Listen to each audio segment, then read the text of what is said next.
8h17 sur Europe 1. Bonjour Aurore Berger. Bonjour. Bienvenue sur Europe 1. Merci d'avoir accepté notre invitation. Vous êtes la présidente du groupe Renaissance à l'Assemblée nationale. Alors c'est fait, les mesures sur le pouvoir d'achat ont été définitivement adoptées par le Parlement. Ça n'a pas été sans mal quand même. Oui, mais ce qui compte, c'est que ce soit adopté. Ouais. Ce qui compte, c'est ce qui va changer dans le quotidien des Français, la revalorisation des retraites, la revalorisation des minima sociaux, des APL, notamment pour nos étudiants et nos étudiants boursiers, la déconjugalisation de l'allocation adulte handicapé, le blocage des prix de l'énergie. C'est toutes ces mesures-là qui ont été adoptées. Et puis, un focus très important sur la revalorisation du travail, une meilleure et une plus juste rémunération par le travail. Après, c'est vrai qu'on est dans un climat nouveau au sein de l'Assemblée nationale. Ça a du bon sur la nécessité de s'élargir, de réaliser des compromis, et du moins bon quand on est dans l'obstruction systématique. Alors justement, on va en reparler dans un instant dans le détail, mais Emmanuel Macron et Elisabeth Borne ont salué hier la culture du compromis qui ont permis l'adoption de ce texte. La recherche de compromis pour une majorité qui n'est pas majoritaire, ça vous change du quinquennat précédent? C'est sûr qu'on est dans un moment politique qui est inédit. Et forcément, on part du principe qu'il est toujours plus confortable d'être en majorité absolue. Ça ne voulait pas dire d'ailleurs qu'on n'acceptait pas des propositions qui venaient des oppositions. On l'a fait de manière régulière. Mais là, ça veut dire que ça nous oblige évidemment à aller chercher du compromis pour aller chercher des majorités projet par projet, projet de loi par projet de loi. Et c'est ce qu'on a fait. C'est ce qu'on a fait sur la question des collectivités locales et avec le Parti socialiste et avec le Sénat, parce qu'il y a aussi ça, et l'Assemblée et le Sénat. Et puis c'est ce qu'on a fait avec les LR sur la question notamment du prix des carburants. Et donc ça démontre aussi qu'on est en capacité d'y arriver. Et je crois que c'est ça aussi qui nous a été demandé par les Français. Ils ont certes voté individuellement pour un seul député, mais à la fin, ils ont une représentation de l'Assemblée nationale qui est sans doute plus fidèle à la diversité politique et celle de notre pays. Je reviens sur les mesures concrètes que vous avez détaillées il y a un instant. Il n'y a rien sur les super profits des multinationales, alors que paraît-il, certains au sein de votre majorité semblaient plutôt enclins à faire contribuer à l'effort les grandes entreprises qui ont réalisé des bénéfices. Le Figaro parle ce matin de 77 milliards de bénéfices pour les multinationales du CAC 40. C'est un vrai débat qu'on a eu et c'est un débat qu'on aura à nouveau sans doute. Pourquoi ? Parce que il y a deux choses. Un, les entreprises doivent évidemment payer des impôts en France et nous sommes la majorité qui a permis notamment, vous savez que les fameux GAFA payent enfin de la fiscalité en Europe et en France. Donc nous on est très à l'aise là-dessus sur évidemment la nécessité de ces grandes entreprises à contribuer fiscalement en France. Et puis il y a par rapport à ce que certains appellent des surprofits, mais c'est difficile à caractériser. Certains, les insoumis, veulent taxer systématiquement. Donc on a échappé à de nombreuses nouvelles taxes.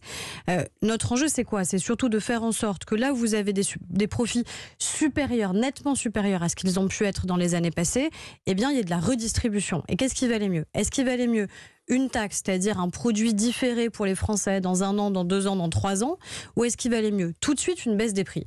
Eh bien sur l'essence, moi je préfère qu'on ait dès septembre 30 centimes de baisse grâce à l'État et 20 centimes supplémentaires avec le concours de Total. Si par contre les efforts ne sont pas assez soutenus, si ces entreprises ne contribuent pas assez, ne redistribuent pas assez, aussi vis-à-vis de leurs propres salariés en France, alors on ne s'interdira évidemment pas d'avoir cette réflexion en matière fiscale. Alors justement, le vrai combat pour le pouvoir d'achat, c'est les salaires, Aurore Berger. Et là, il n'y a rien. Mais vous savez, il y a ce que peut faire la loi et il y a ce que doit faire le marché du travail. Nous, ce sur quoi on est actif depuis le début du précédent mandat, c'est quoi ? C'est faire reculer le chômage. Et ça fonctionne. C'est-à-dire, moi j'appartiens à une génération, en général, on commentait les chiffres du chômage. Aujourd'hui, on commente les chiffres de l'emploi, le record de réindustrialisation, la question de l'apprentissage. Et quand vous avez des tensions de recrutement, quand vous avez des difficultés à recruter, qu'est-ce qui se passe ? Les salaires augmentent. Hôtellerie et restauration, par exemple, c'est environ 16% d'augmentation des salaires. Donc c'est ça qu'il faut, c'est continuer à faire baisser le chômage parce que c'est le meilleur levier pour que les salaires augmentent. Et puis il y a tout ce qu'on a fait par ailleurs, tripler le plafond de la prime Macron pour que ce soit mieux redistribué au sein de l'entreprise quand l'entreprise va bien, avoir enfin des accords d'intéressement, y compris dans nos TPE et dans nos PME, pas uniquement dans les grands groupes, la possibilité de monétiser ces RTT, donc du pouvoir d'achat supplémentaire, défiscaliser les heures supplémentaires parce que c'était plafonné jusqu'à 5 000 € par par an. Là maintenant, ce sera 7 500 euros par an et c'est pérenne. Donc c'est une meilleure revalorisation du travail en général. Ça a été dur, les débats. Vous avez eu à faire face à deux oppositions radicales d'une certaine façon, même si le Rassemblement national se targue de présenter une opposition responsable et raisonnable. Est-ce que vous faites une différence entre l'opposition du Rassemblement national et celle de la NUPES ?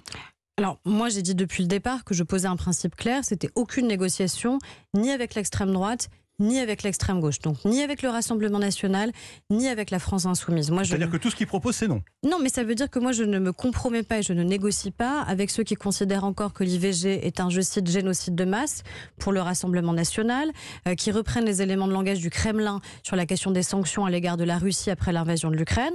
Ça, c'est pour le Rassemblement national. Ou qui, côté insoumis, préfère frayer avec Jérémy Corbyn, qui a été exclu pour antisémitisme, ou poser une résolution indigne sur l'État d'Israël en parlant des Juifs israéliens comme, je cite, d'un groupe racial. Vous voyez bien qu'on ne peut pas négocier quand on a des valeurs aussi éloignées de celles que nous portons. Donc le seul partenaire présentable, c'est LR ? Avec lequel vous êtes en cogestion, comme disent certains ? C'est les LR, c'est le Parti socialiste, c'est peut-être demain aussi les écologistes, et c'est à mon avis comme ça qu'il faut travailler. Ce qui est certain, c'est qu'il y a une attitude aussi dans l'hémicycle, et que malheureusement, cette attitude systématiquement vindicative, d'obstruction, d'invective, d'une attitude aussi qui n'est pas digne de nos débats et de notre institution de la part de LFI, je crois qu'elle sert aussi considérablement le Rassemblement national, parce que de l'autre côté, il suffit qu'ils présentent bien, comme aurait dit ma grand-mère, qui eux mettent une cravate pour apparaître comme des gens raisonnables. Ils ne le sont pas devenus parce qu'ils portent un costume, ils portent les mêmes idées, les mêmes valeurs. Et le vrai combat, il est sur le combat des idées, justement. Alors, cette ambiance que certains ont pu qualifier de délétère à l'Assemblée nationale à cause du comportement de certaines oppositions, ça va durer 5 ans. À ce train-là, notamment à la rentrée, avec des projets de loi qui vont être particulièrement sensibles. Je pense au budget, bien évidemment, sans parler de la réforme de l'assurance chômage.